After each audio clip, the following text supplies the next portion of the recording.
Today we will focus on three topics.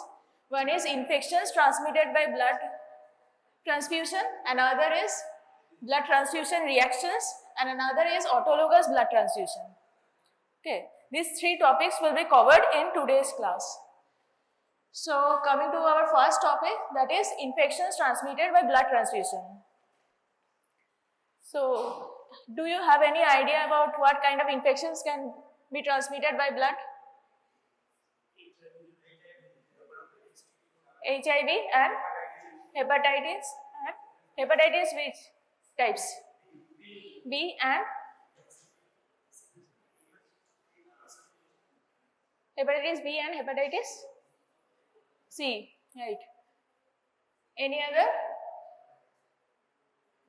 infections? By definition, this is infections resulting from the transmission of blood or blood components from a donor to the recipient. By blood infections, by blood transfusion, when we can occur if the infections from a donor blood that we are collecting can transmit to a recipient which we are giving. So the sources of infection can be any of the following types. Most important is the infected donor blood. When we are collecting blood from a donor, the first of all we have to check if the donor has infection or not. For then only we can proceed to give the blood to the recipient. Okay, but still it can infection can spread to the recipient if the donor, when blood was collected, the donor was in window phase, or it was asymptomatic and that was not detected then, and if there was improper screening and it can also occur during collection or storage. The donor did not have any infection, but when the blood was stored due to improper temperature or any other leakage, then contamination of blood can occur. So, and next is by classification, blood transfusion infections can be of this following types. One is viral, another is bacterial, another is parasites and prion diseases. Viruses, you already said, these are the HIV or the human immunodeficiency viruses, HIV 1 and 2, and the hepatitis B virus and hepatitis C virus. These are detected by HBs antigen and anti-HBc antibodies, and hepatitis C virus is detected by anti-HCV antibodies. And another two viral infections that can occur, one is HTLV or the human T leukemia virus, that is not common in our country, and this is a cytomegalovirus which can occur in immunocompromised. So we have 5 viral infections. One is HIV, another is hepatitis B, another is hepatitis C, and HTLV and even CMV. Next is our bacterial infections. Now most common is Treponema pallidum, which causes syphilis. This bacteria can spread via blood, and another can occur, that is bacterial contamination of donor unit. This is, the donor blood did not have any infection, but while it was being stored, this bacterial contamination can occur. This can occur due to what? For improper storage. When blood is normally stored at what temperature? Blood is normally stored at what temperature? At what temperature do we store a blood that was collected from a donor? 2 to 8 degrees centigrade. Okay, but the platelet is stored at a higher temperature. For that reason, staphylococcus and Pseudomonas infection, these are the common infections that can occur in the stored blood. This Pseudomonas can stay alive at lower temperatures at 2 to 8 degrees centigrade, and they can infect this blood, and Staphylococcus usually infects the platelet which are stored at higher temperatures. Now coming to parasites, the most common is our malaria. Okay, the Plasmodium parasites, and this Trypanosoma cruzi and Babesia are common in America, and not in our countries. And another is Toxoplasma gondii, which is important for immunocompromised states. So for parasites, we have most important is malaria. So what can be the clinical features of like any infection? The most common will be fever. The patient will present with fever and they have infections, clinical features similar to acute hemolytic reactions, which we will discuss later. The most important is there will be high grade fever with chills and rigor, and there can be low BP and along with shock. Okay. Now, how do we diagnose this? In case of bacterial infection, it can be diagnosed by gram staining and cultures, and management is by high dose antibiotics along with supportive therapies. So the first mandatory screening test which have to be done for the blood transfusion is, before we blood transfuse, we have to do 6 mandatory tests in India, screening tests. Which are the 6 infections? The 4, these are already discussed. 2 is for hepatitis 1, hepatitis 2, HIV 1, HIV 2, hepatitis B, hepatitis C, and syphilis and malaria. Okay. And the most important screening test and the common is for ELISA. We have kits for all this tests, and we detected by this forms. Hepatitis B is detected via HBs antigen by ELISA. Hepatitis C virus is detected by anti-HCV antibodies again, and HIV virus is by anti-HIV antibodies. And for malaria we do MPDA, dual antigen for Vivax and falciparum, and for syphilis it is detected by VDRL test. So what can be our preventive strategies? Like from the starting, from blood collection to donation, from giving to the recipient, infection can occur at any stage. So we have to look for every stage, we have to look so that infections doesn't contaminate. First initially, so we have to choose voluntary blood donors, which are healthy persons and not the professional donors. They have increased chance of multiple infections, and high risk donors are excluded. Like those that have IV drug abusers and all other high risk donors, we do not take blood from these donors. Okay. Next is we have to do the screening test for all these 6 infections, like all that are discussed by a special kit after collection of blood, and those with the infections are rejected. And next is we have to do proper handling and proper storage so that no infections or contaminations can occur, and only during transfusion to the recipient also we have to be careful. And those patients who are on multiple transfusions, they have to be given hepatitis B vaccine. So our next topic is blood transfusion reactions. These are the adverse effects which can occur following blood transfusion. Any adverse effect that can occur during or after blood transfusion. While we start a blood to the patient, then any adverse reaction that can occur due to the blood or the blood components, these are collectively called under blood transfusion reactions. So based on the time of onset of these reactions, it can be divided into 2 types. One is immediate reaction, another is delayed type reaction. Immediate reaction occurs when it is less than 24 hours of blood transfusion. And delayed type will occur when it is more than 24 hours of blood transfusion. So both immediate and delayed types can be classified into immunological and non-immunological categories. What do you mean by immunological category? These are due to the antigen-antibody reactions that occur And non-immunological is other than antibody-antigen reactions. Okay. So among immunological, the most important is and the most emergency condition is acute hemolytic transfusion reaction, which occurs due to ABO or RH incompatibility. Okay, this can cause immediate death of a person.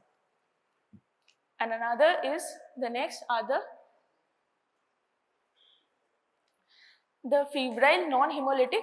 This is basically fever, which can occur due to reactions, and others are the allergy and the most severe form of allergies, anaphylactic reactions, and another is acute lung injury, which is known as TRALI or transfusion associated acute lung injury. Okay. And non-immunological, it can occur due to circulatory overload due to increased amount of blood that is donated to a patient, and another is septic blood transfusion that was previously we are calling that is due to the contamination. These all these reactions will occur within 24 hours of blood transfusion. So first is our most important acute hemolytic transfusion reaction.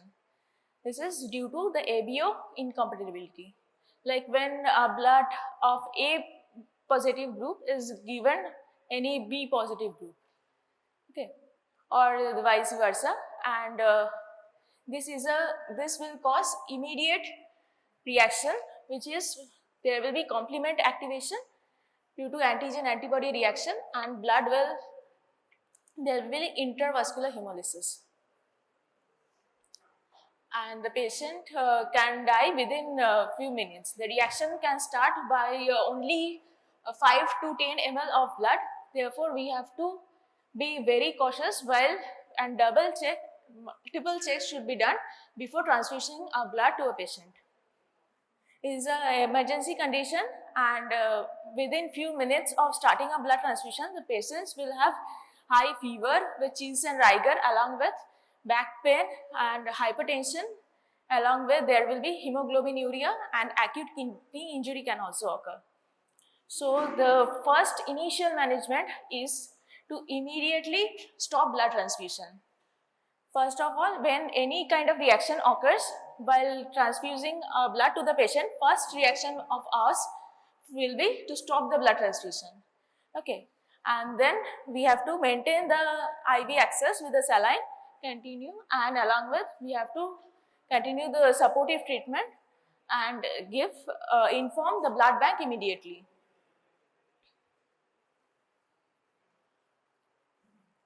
So next is our febrile non-hemolytic reaction. This is basically fever which can occur due to the antibodies to donor WBCs reaction, and it will have fever with chills and malaise, and this is reaction to the WBCs that was present in the donor.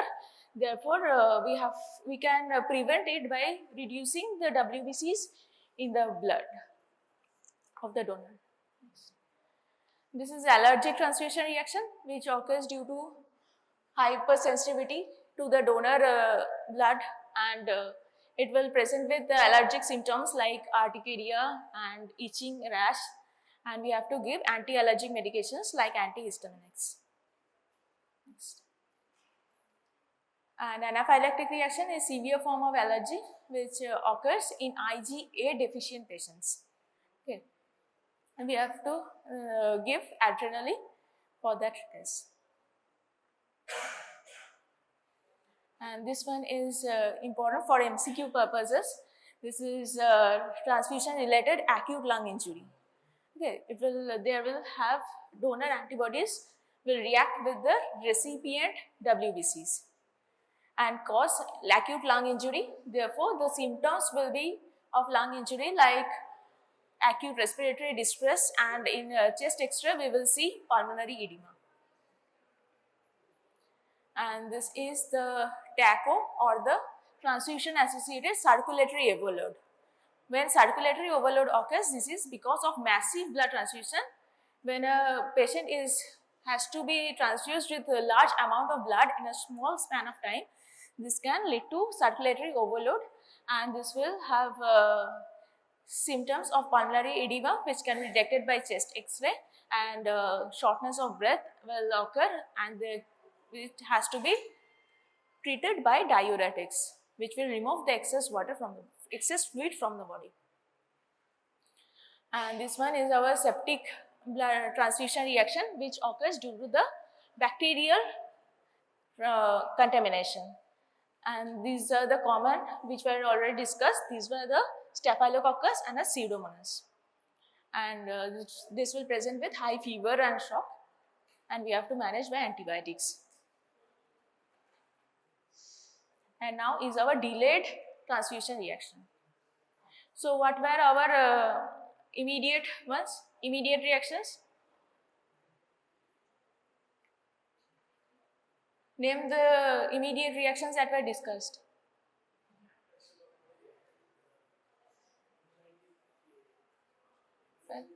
Acute hemolytic transfusion reaction due to ABO incompatibility. Another one?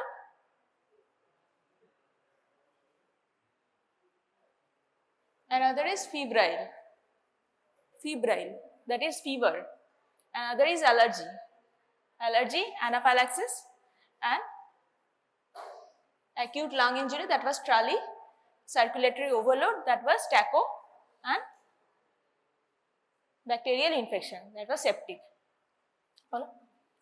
And in delayed type we have this one is delayed hemolytic reaction. This is a similar reaction, but it occurs due to minor antibody antigen reactions. That was a major group, that was ABO blood group. In major incompatibility it occurs, that will occur immediately. And if there is incompatibility in minor groups, any minor blood group you know?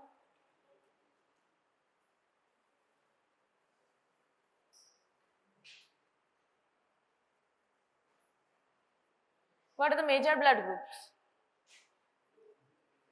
ABO and minor?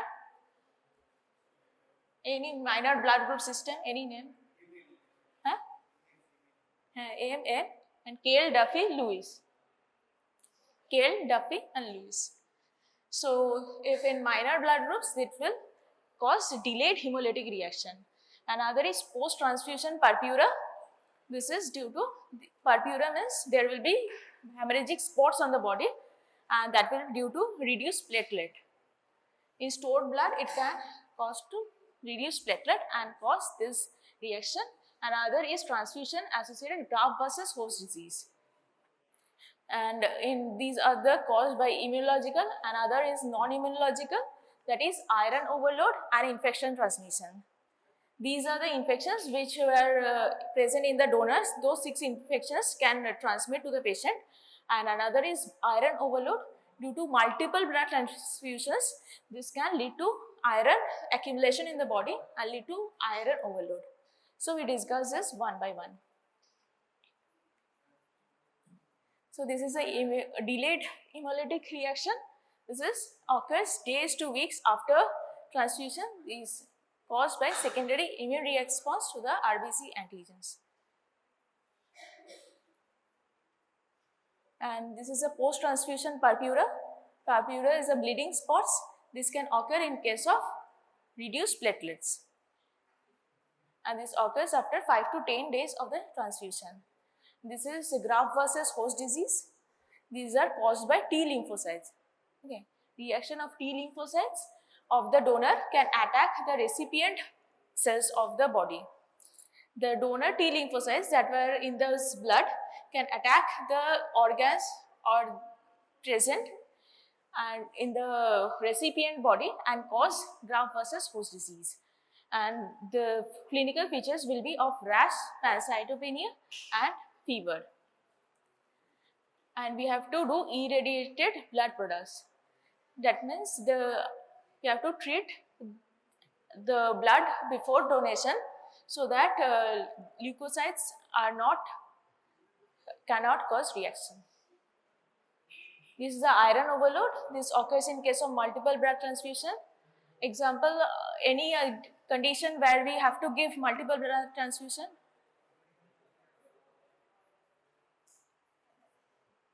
Thalassemia and good.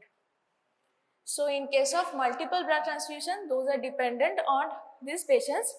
They will have this iron, blood will get broken and become iron will deposit in various organs. The most common organ for deposition of iron are the liver, heart and endocrine organs.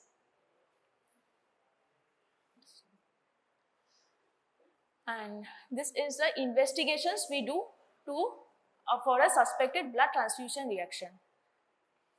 When a blood transfusion reaction is suspected, after giving blood to a patient, when any kind of reaction occurs, mostly the hemolytic reactions, we have to see why this reaction is occurring. For that, we have to do the following things. First of all, we have to stop the blood transfusion immediately. Whatever be the cause, if any kind of reaction is occurring, we have to immediately stop the blood transfusion. And next, we have to inform the blood bank this kind of reaction is occurring. And we have to do this some bedside checks and send samples from the blood, from the recipient blood and urine samples to be sent for lab investigations why this is occurring, and we have to identify the type of transfusion reaction. And the most important investigations which can be done to detect hemolytic transfusion reaction is direct antiglobulin test, that is the direct Coombs test. By that we can detect where that is hemolytic transfusion reactions. Next, these are the samples that have to be sent to the blood bank after any reaction occurs, that is blood sample, venous blood from the patient, and along with the first urine that the patient passes after blood transfusion, that has to be sent to the lab. And along with, we have to send the whole blood with the blood tubings, blood bag we have to send to the blood bank for checking. The immediate bedside checks, we have to look for the patient identity and check the blood bag level, whether it was done, whether any case of mismatch was done, can be detected.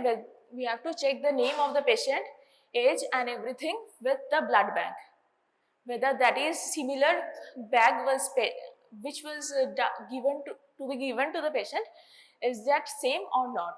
If there is mismatch, any kind of mismatch, and next we have to confirm that if there is ABO or RH incompatibility. For that we have to do that Coombs test. And we have to also check the blood bag if there is any hemolysis or not. So these are the lab investigations. We have to collect the blood from the patient, recipient. This is the most important, indirect antiglobulin test or the Coombs test. If the Coombs test is positive after post-transfusion, but it was negative before post-transfusion, that means some reaction has occurred. And we have to do the repeat ABO and RH type from the patient as well as from the blood bag and check whether that if there is any mismatch or not. And we have to again do the cross matching to see if reaction is occurring or not, and also check this hemoglobin, bilirubin, LDH, but these are the tests we do to look for hemolysis. If any kind of hemolysis is occurring, then this serum bilirubin, LDH and will increase. And these are the additional tests we can do to look for DIC. We can check for the coagulation profile and renal function test to evaluate kidney injury, and for chest X-ray to look for pulmonary edema in cases of Trali and TACO, and haptoglobulin will be decreased in case of hemolysis.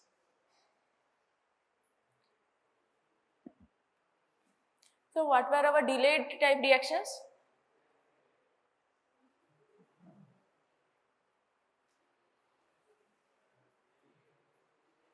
What were the delayed type reactions?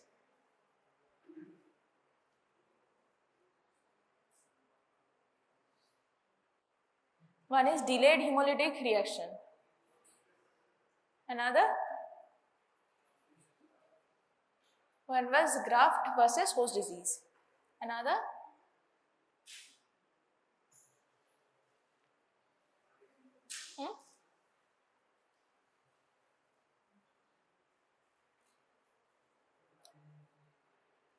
another was infections transmission, and another is iron overload. Okay. So this is a case scenario in where there is a 50-year-old male who is scheduled for an elective coronary artery bypass surgery, and the surgery is expected to involve significant blood loss. So the patient also has a rare blood group and compatible donor is difficult to find. So what can we do for such patients?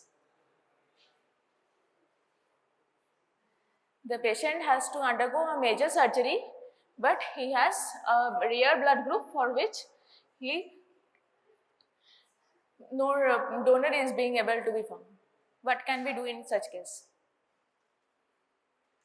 So here comes our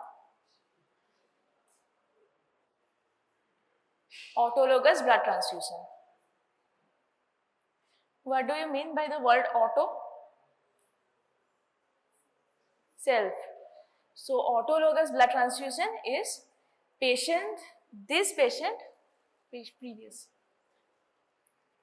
patient can donate his own blood, keep it stored and get retransfused after surgery or during surgery when it is required. This we can do in case of rare blood groups or any major elective surgeries. This is a new technique which we can do for these kind of patients. The patient can store his own blood and then get retransmitted.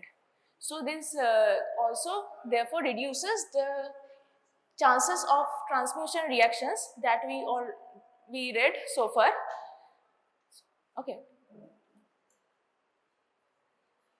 So this is a patient's blood is collected and re-infused back subsequently when it is required. So we have to again do the similar procedures for any blood transfusion, that is patient selection, patient hemoglobin first to be checked, it should be more than 11 gram%, and we have to follow the aseptic techniques, do proper leveling and storage, and also monitor the patient during collection and transfusion. So the indications, as we already see, these are the elective surgeries, which are the planned surgeries that we can do, which involves expected significant blood loss, like the common surgeries like the cardiac surgery, orthopedic surgeries, major vascular surgeries, liver surgeries, spine surgeries. This can involve major blood loss. Therefore, before surgery, we take the blood from the patient, store it and re-infuse back to the same patient. And these are also done for patients with rare blood groups and with patients who have multiple alloantibodies, which increases the chances of transfusion reaction. For that patient, we store their own blood. So the donor criteria should be hemoglobin should be more than 11 gram%, the patient should be hemodynamically stable, and there should be no active infection at the time of collection of the blood from the patient, and there has to be planned elective surgery. In cases of emergency surgeries, we cannot do this kind of procedure. So there are 3 procedures by which we can collect this blood. One is the pre-deposit or pre-operative blood donation. That is, before surgery, we will collect this. And another is acute normovolemic hemodilution technique. Another is blood salvage technique. We will come for this one by one. So number 1 is pre-operative donation. This is if that patient, we have planned elective surgery, we can collect the blood from that patient before 1 month. From every week, we can collect 1 unit of blood from that patient, and we have to stop it before 1 week of surgery. More than 1 month, we are taking 1 unit of blood every month, and it can be taken for maximum of 4 units from that patient we can collect, As after surgery, we will transfuse this. Another is the acute normal volumic hemodilution. This is the procedure is where immediately before surgery, this blood will be collected from the patient, some amount. That will be less than 4 units obviously, which requires lesser amount of blood. We can immediately collect before the surgery, and then we replace it with crystalloids, so that the blood volume of that patient is maintained, and it will be stored in the operating room and immediately transferred after surgery. Another process is cell salvage. This is the blood loss which occurred during surgery. During surgery, much blood loss is there. That blood can be collected from that operative site, and then or the drain, and then it can be filtrated and washed by we have a machine. For that, we can filtrate that blood and then retransfuse that patient. This is from the blood loss that occurred during the surgery. So we have 3 procedures. One is 1 month before surgery, pre-operative we can collect. Another is just before surgery we can collect small amount of blood, and next is during the surgery, that blood which is lost, we can filtrate that and give it back to the patient. So from this patient, we are collecting this blood, and then from this operative site, this blood is being collected. This is the operation was being done. From the surgical side, the blood loss that is get wasted. We collected via a separate machine that is filtrated that blood, and then it is re-perfused into the patient. So what are the advantages?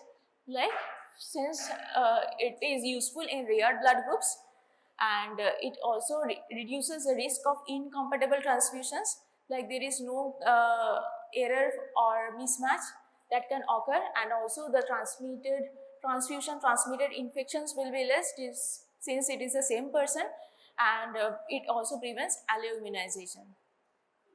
That is, the patient has the same antigen antibody and there is no chance of reactions, reduced chance of reactions. And but it also has some limitations and disadvantages, like it is not suitable for emergency surgeries, and it requires planning, and there is high cost for this equipment for the cell salvage. And these are the contraindications where we cannot do this procedure. One is severe anemia, because we have to collect the blood if the patient has more than 11 gram per dl hemoglobin, and also cannot be collected in case of if the patient is having acute infection, and if the patient is unstable and there is any malignancies. In those patients, we cannot do this salvage technique from the operative side. So these are the things. One is this autologous transfusions can be done by these 3 techniques.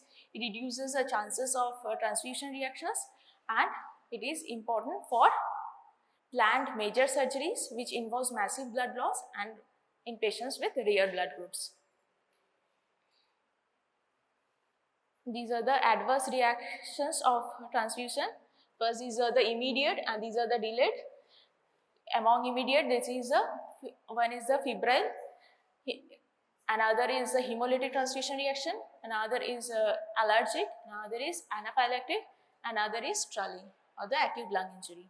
Next is our circulatory overload or the TACO, bacterial contamination. Okay, and these are among the delayed. This is hemolytic transfusion reaction, again the delayed one. Next is post-transfusion purpura due to reduced platelet. Another is graft versus host disease, transmission of infectious agents, and iron overload. And these are the 6 important infections we have to keep in mind always before giving any transfusion. That is the hepatitis B, C, HIV, syphilis and malaria. We have separate kits for each of this, and mostly they are by ELISA technique.